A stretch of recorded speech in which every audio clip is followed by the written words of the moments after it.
माझ्या या गोष्टीमध्ये मी सेक्स केला नाही, पण दूर उभं राहून सेक्सची मजा मात्र घेतली होती. आज मी तुम्हाला त्या मजेची काही माहिती सांगणार आहे. नमस्कार माझ्या जवाड्या मित्रांनो आणि जवाड्या मैत्रिणींनो, स्वागत आहे तुमचं मदनाची रात्र या जवाड्या यूट्यूब चॅनलवर.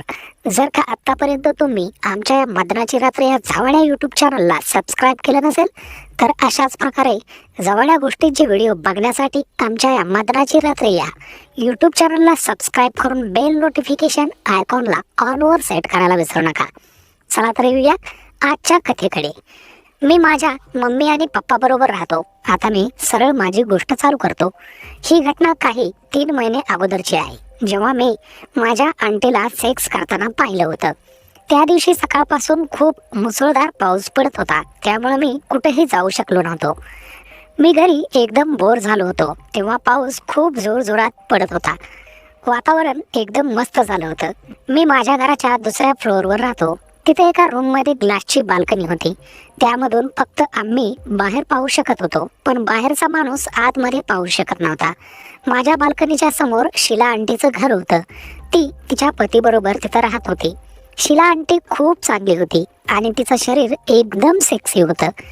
माझं मन तिला ठोकायचं करत होतं. बरं ते जाऊ दे, मी आता पाऊस पडत होता त्याची मजा घेत होतो. मी आमच्या घराच्या काचेच्या बाल्कनीमधून सगळीकडे पाहत होतो आणि आता जोराच्या पावसामध्ये कोणी पण बाहेर पडत नव्हतं. सर्व लोक त्यांच्या घरामध्येच थांबले होते.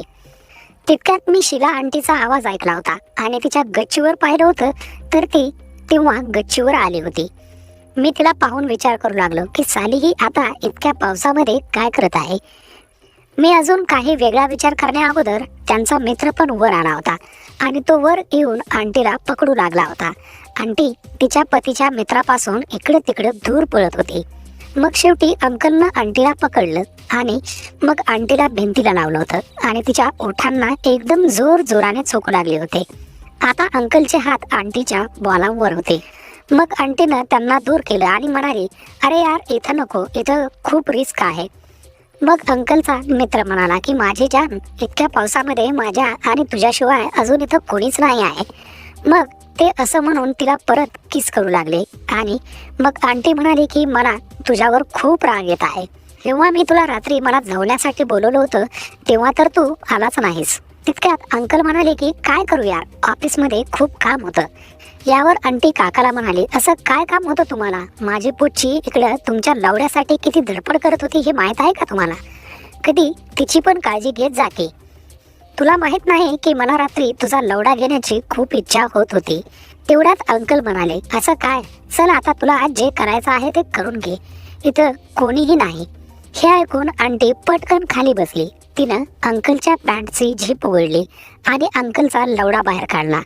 तिनं अंकलचा लवडा तिच्या तोंडामध्ये घेतला होता आणि जोर जोरात चोकू लागली होती आणि अंकलचा लवडा चोकत चोकत ती त्या लवड्याला मधून मधून थोडंसं चावत पण होती. त्यामुळे अंकलला त्रास होत होता.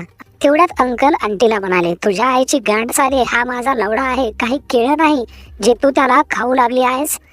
तेवढ्यात आंटी म्हणाली की माझ्या राजा, मी काय करू, आज मला तुझा लवडा खायची खूप इच्छा होऊ लागली आहे. यावर अंकल म्हणाले, असं असेल तर मी आता जातो.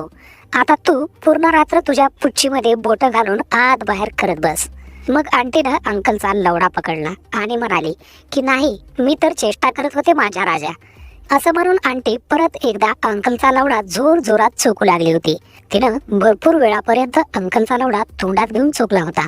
मग अंकलनं आंटीला भिंतीकडे तोंड करून उभा केलं आणि तिला घोडी बनवलं. मग हळूच अंकलनं आंटीचा लेंगा वर केला आणि तिच्या पुच्चीमध्ये आपला लवडा टाकला.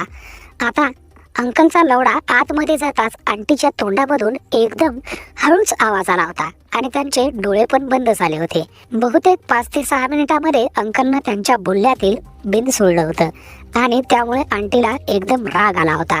मग आंटी खाली गेल्या आणि एक टॅबलेट आणि पाणी घेऊन वर आल्या. त्यांनी ते टॅबलेट आणि पाणी अंकलला दिलं आणि अंकलला ते टॅबलेट खायला सांगितले. टॅबलेट खाल्ल्यानंतर अंकलचा लवडा पूर्णपणे ताट झाला. मग अंकलनं आंटीच्या हातात कंडोम दिला आणि आंटीला म्हणाले, हे घे रंडी कंडोम आणि चढव माझ्या लवड्यावर आणि घे तुझ्या पुच्चीत टाकून. मग आंटीनं अंकलचा लवडा थोडा वेळ हाताने हलवून भरपूर टाईट केला. मग हळूच आंटीनं अंकलचा लवडा हातामध्ये घेतला आणि त्याला हळूहळू करून मागे पुढे करू लागली. आंटीनं अंकलचा लवडा हलवून हलवून एकदम पोलादासारखा बनवला होता. मग आंटीनं कंडोम घेतलं आणि हळूच अंकलच्या लवड्यावर चढवलं. मग अंकलनं आंटीला सरळ झोपवलं आणि आंटीचे पाय वर केले आणि मग त्यांनी आंटीच्या पोच्छीमध्ये एकदम जोरात आपला बुल्ला टाकला.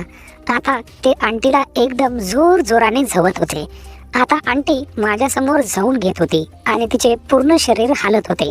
काही वेळानंतर आंटीच्या पोच्छीमधून पाणी निघायला लागलं आणि मग अंकलचंही बिंद निघालं होतं. पण त्या गोळीच्या प्रभावामुळे अंकल मात्र आंटीला अजून जोर जोरात झवत होते. आणि मग तितक्यात आंटी त्यांना म्हणाली, आता बस करा माझ्या राजा, किती झवणार आहेत मला. मला आता तुमचा बुल्ला घेणं अवघड झाला आहे, बस करा प्लीज. हे ऐकून अंकल एकदम रागावले आणि उभे झाले आणि आंटीच्या पुच्छीवर एकदम जोराने लाथ मारली. आधी तर तू खूप म्हणत होतीस की मला पूर्ण रात्र तुमची आठवण येत होती.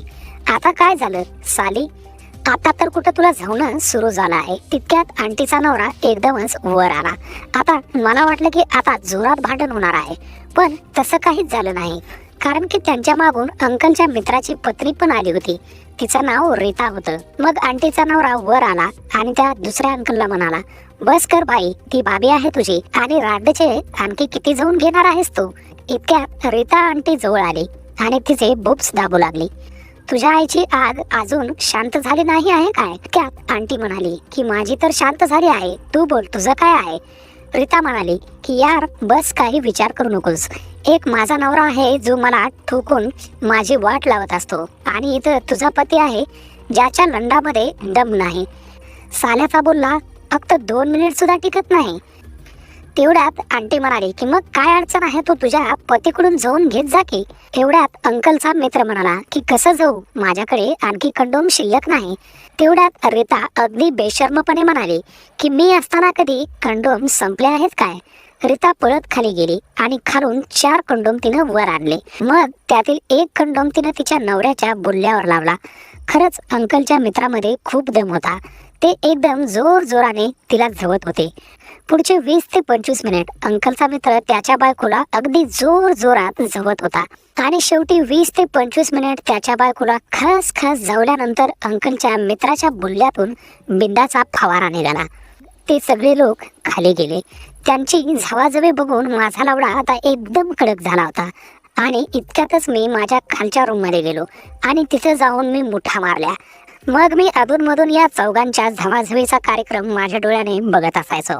अंकलचा मित्र अंकलच्या बायकोला आणि स्वतःच्याही बायकोला अगदी खस खस झवून टाकत असायचा. तर मित्रांनो, अशी होती ही छोटीशी झवाडी कथा. तुम्हाला ही झवाडी कथा कशी वाटली आम्हाला कमेंटमध्ये सांगायला विसरू नका. व्हिडिओ आवडलास तर या व्हिडिओला लाईक करून आपल्या झवाड्या मित्रांसोबत आणि झवाड्या मैत्रिणींसोबत नक्की शेअर करा.